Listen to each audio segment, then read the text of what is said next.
বউ বাচ্চা সংসারের জন্য দিনের পর দিন মাথার ঘাম পায়ে ফেলে, রৌদ্র বৃষ্টি করে, ঘন্টার পর ঘন্টা, রাতের পর রাত, দিনের পর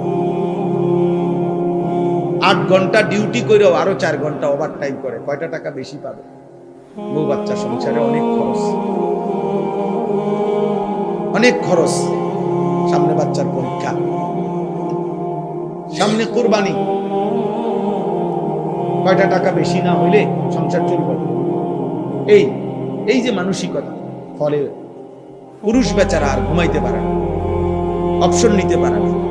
উপার্জনের নেশা, আরেকটু বাড়াইবার নেশা তারা ঘুম থেকে উঠে, ঘর থেকে বের করে দেয়, সে চেষ্টা করে আরো কিছু করবে। এটা আল্লাহ প্রদত্ত, আল্লাহ প্রদত্ত। নিজেকে আড়ালে রাখা আল্লাহ তাআলা এটা নারীর সৃষ্টির মধ্যে, নারীর মধ্যে দিয়েছে। নিজেকে বাইরের পৃথিবীতে ছড়িয়ে দেওয়া এটা আল্লাহ পুরুষের স্বভাবের মধ্যে দিয়েছে, পুরুষের স্বভাব।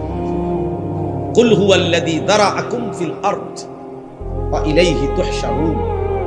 আল্লাহ বলেন, হে নবী আপনি বলে দেন, আল্লাহই তোমাদেরকে বিশ্বময়, পৃথিবীময় ছড়িয়ে দিয়েছেন। ওয়া ইলাইহি তুহশারুন, আবার তিনি যেভাবে সারা পৃথিবী ছড়িয়ে দিয়েছেন, তিনি আবার তার কাছেই আবার তোমাদের সবাইকে একত্র করা হবে হাসরের মাঠে। সব ভাষাভাষী, সব বর্ণের, সব গোত্রের সবাইকে আল্লাহ তাআলা আবার এক মাঠে একসাথে জমা করে নিন, জমা করে নিন। আল্লাহ তাআলা কোরআনুল কারীমের জন্য এটা বলছে, ফাইযা কুদিয়াতিস সালাহ ফান্তাশিরু ফিল আরদ। পুরুষদেরকে বলছে, নামাজ পড়ো, নামাজ শেষে জমিনে ছড়িয়ে পড়ো।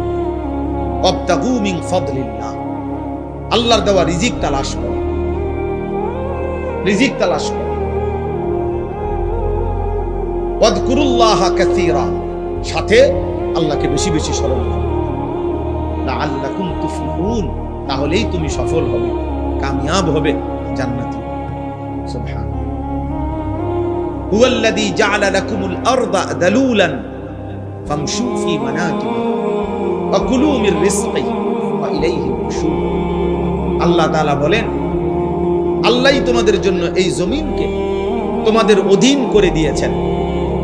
অতঃপর তিনি বলতেছেন, তোমরা তার জমিনের যত্র তত্র যেখানে মন চায় চলো, হাঁটো, ভ্রমণ করো, ঘুরো, উপার্জনের জন্য, কামাই রোজগারের জন্য, যেখানে সুবিধা হয় ওইখানে যাও।